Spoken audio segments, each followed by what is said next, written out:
What's up, Tailgaters? You're in the booth with Tailgate Nate today. Welcome to my channel and welcome to another Week 11 preview and prediction video where today we're looking at the other top 25 matchup to go on throughout the landscape of college football here. And I know there are a lot of upset potential games, a lot of heavy games, but again, I just had to take a little break for myself, which is why I've been gone for the past couple of days. But I am back, ready to record videos for all you fine people, and I'm ready to talk about this one. From Oxford, Mississippi, this one is going to be a fun one. This is a very important game for Ole Miss, more so than this for Georgia, but obviously Georgia's looking to build some momentum as well. The Georgia Bulldogs and the Ole Miss Rebels in an SEC, what should be an SEC thriller. The Ole Miss Rebels trying to avenge the loss from the Dogs last season, while Georgia looking to cement themselves still currently as the best team in the SEC. And we'll tell you everything you need to know about Georgia and Ole Miss here in just a little bit, but before we do that, you guys know I got to say thank you for all the love and support this channel has continued to receive and is receiving currently. Thank you so much for watching this video. And if you would like to support the channel at its fullest, biggest thing you can do is hit the subscribe button and ring the bell, especially if you haven't done so already. You can also like, you can comment, you can share, and anything else you do to interact with the channel will help support me here on YouTube. But I also would like to say, if you want to follow along my sports media journey and see what else I do in the field, go give me a follow on Twitter or X. It's at TailgateNate29, and I would really appreciate a follow over there, starting to get a better idea on how I want to let all you fine people know what I do in the sports media industry. But with all that said and done and out of the way, let's dive on in. Talking about this one, it's Georgia, it's Ole Miss. This was supposed to be a thriller last year, and then Georgia just came in and housed the Ole Miss Rebels. Well, Ole Miss is going to look for revenge, and both of these teams have seen their struggles, have seen their successes. They're going to look to get on the right foot with a big-time win in November. How do we do preview predictions here on the channel? Well, we're going to go through some keys to the game when each team possesses the football. We'll first look at this Georgia offense against this Rebel defense, and then we'll flip it. We'll look at Ole Miss's offense against the Dog defense, and at the end of the video, I'll give you some final thoughts, how I think this game is going to play out, and at the end, I'll give you a winner for who I think will win this game from Oxford, Mississippi. Really quickly, a water break, because make sure you all stay hydrated out there. Let us now go ahead and preview this game against Georgia or I should say between the Georgia Bulldogs and the Ole Miss Rebels. We are starting out with this Georgia offense that overall has been pretty good. So, my apologies. The water got caught in my throat a little bit. The Georgia offense has been pretty good so far this season. Carson Beck has still been a pretty good quarterback, even throughout his issues, which we are going to talk about in a minute. 2,302 yards and 17 touchdowns on the year. Trevor Etienne is finding his rhythm. He's got over 5 yards per carry and 7 touchdowns. Nate Frazier has been a solid back for Georgia as well. The run game, not necessarily what we're used to seeing out of Georgia, but it's solid enough to be able to help this offense in a very positive way. You got a lot of good wide receiving weapons here. Arian Smith, Lovett, Bell, Lucky, the tight end, and a couple others. Even Etienne out of the backfield has caught 20 passes so far this year. Only has 130 yards with those, but is still a threat to catch the ball out of the backfield. The one thing that you can look at with this offensive line and say, I mean, man, that is something that has got to get better, is Carson Beck. Carson Beck has to play better, and no, I'm not talking about he's got to throw for more yards. He's got to throw for more touchdowns. I think Georgia fans would like to see that because we saw that last year, and we haven't seen the same Carson Beck this season, especially when it comes to the interceptions. This is a Georgia team that is just giving the football away, and it's not all in part to just the entirety of this Georgia team. It is Carson Beck, and Carson Beck needs to improve his interception numbers drastically. He has 11 interceptions on the year, which is a whole lot more than what he had last season.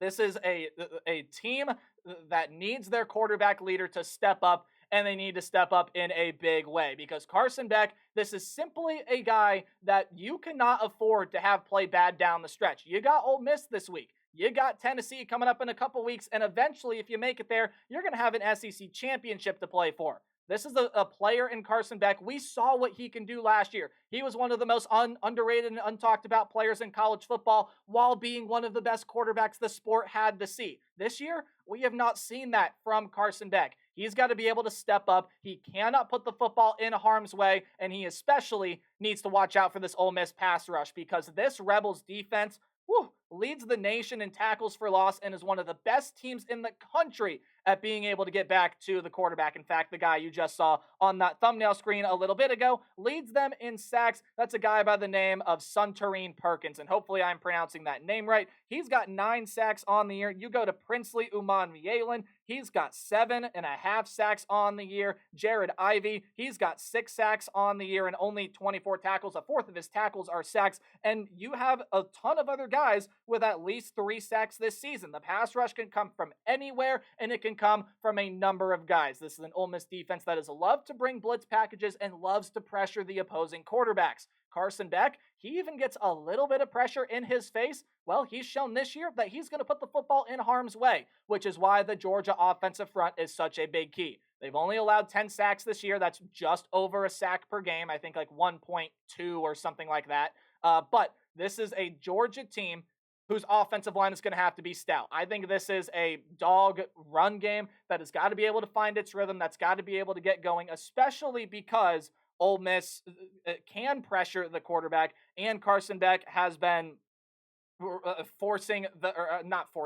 been throwing those picks, and those turnovers are being generated by the opposing teams, right? This is one of the best teams in the country at being able to get into the backfield and enforcing those takeaways because of their ability to get into that backfield. This Georgia offensive line has got to be stout. Carson Beck, I hate to say it. I mean, Ole Miss is going to get back there a couple times. It's just how good this pass rush is. You need to pretty much eliminate pretty much all the pressure that Ole Miss is going to throw at you, because the way Carson Beck has been playing, he cannot put the football in harm's way because this Ole Miss offense is too explosive, and we'll talk about that in just a little bit. But again, that final key down there, you pressure the quarterback in any way, you get hands in Carson Beck's face, you get bodies flying around that backfield, you're going to generate some takeaways in that game. Georgia struggled against Florida because they couldn't hold on to the football. They had some turnovers against Alabama, which to their credit, they came back late. That was a very good game and a great effort by Georgia, but they ultimately fell short because they couldn't force the turnover-making play by themselves. They couldn't force the turnover-making play to be able to help the Georgia offense win that game, but this is an Ole Miss team, guys, that has a huge leg up on this Georgia team because Carson Beck has not played super well in terms of throwing picks, and because this is one of the best teams in the country being able to create pressure on quarterbacks.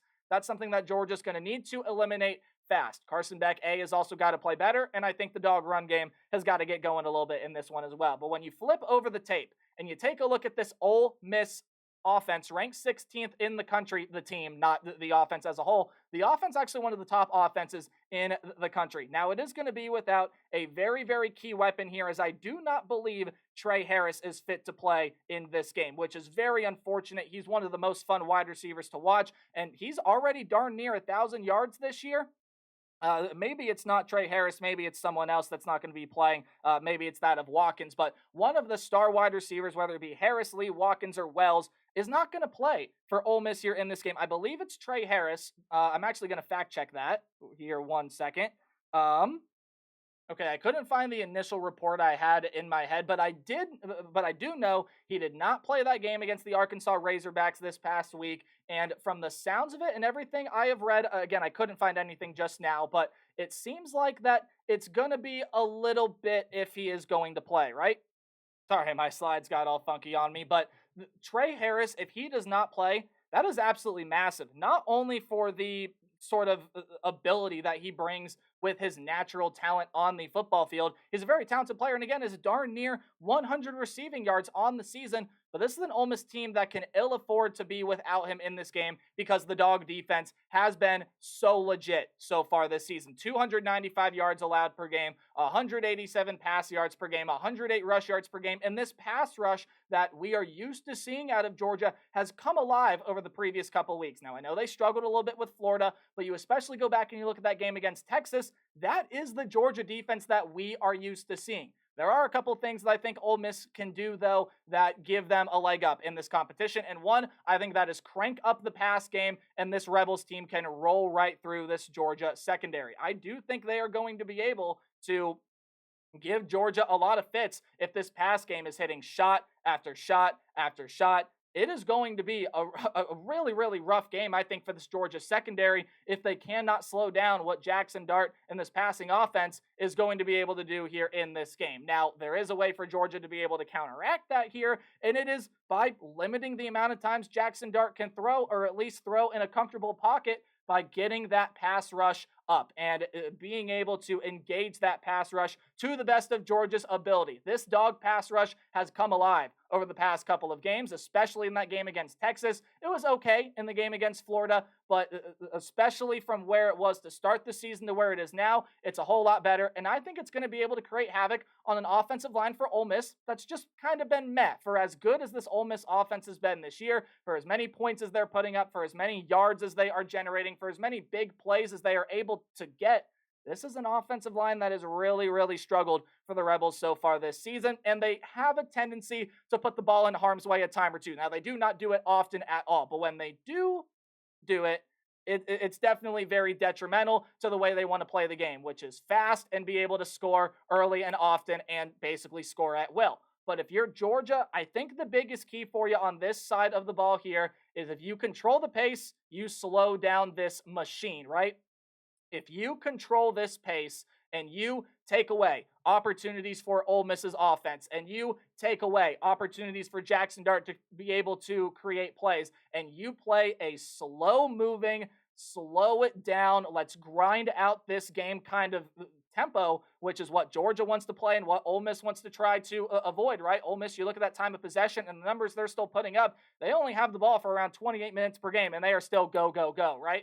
And they're putting up phenomenal numbers. If Georgia controls the pace, they're going to slow down the absolute machine that is this Ole Miss offensive unit. Let's go ahead now and round out this prediction. I'm very sorry this video has been very messy, but you take a look at everything on screen here. This is a very important game for the Ole Miss Rebels. If they want to stay in college football playoff conversation, they've got to find a way to come out with a win here in this one. And if you are talking about the Georgia Bulldogs, well, this is their opportunity to now, you've beaten Texas. You have a couple other really good wins under your belt. You got Tennessee coming up next week at home. This is your opportunity to go on the road, make another ginormous statement to the SEC, and to essentially eliminate a team from college football playoff conversation. With a loss here, I don't think it's super impossible, but a lot would have to happen for Ole Miss to break back into the college football playoffs. So let's go ahead, give you my final thoughts, and give you my prediction right here. I think Ole Miss's pass rush is going to make a huge difference. I think being able to pressure Carson Beck is big for this team, and I think Carson Beck is going to make a couple mistakes. He's going to put the ball in harm's way, and there are going to be a couple turnovers here for this group. When you take a look, though, at this Georgia defense, I think they're going to be a little bit too much. And if it is the case where Ole Miss is going to be without Trey Harris for the second straight game, I do think that that is going to be detrimental for this team, which is why I have Georgia winning this one. This is going to be a really, really close fight because Ole Miss, I think that pass rush and their ability to get into the backfield is going to make such a big difference. It is going to be near detrimental to what this Georgia team wants to do. But I think Georgia finds a way to get that run game going. I think they're going to be able to figure things out with Carson Beck, and I do think they win a thriller in Oxford. But let me know what you guys think down in the comment section below. Remember to play hard but tailgate harder, and I'll see all you guys in the next video. Enjoy your college football weekend. Goodbye.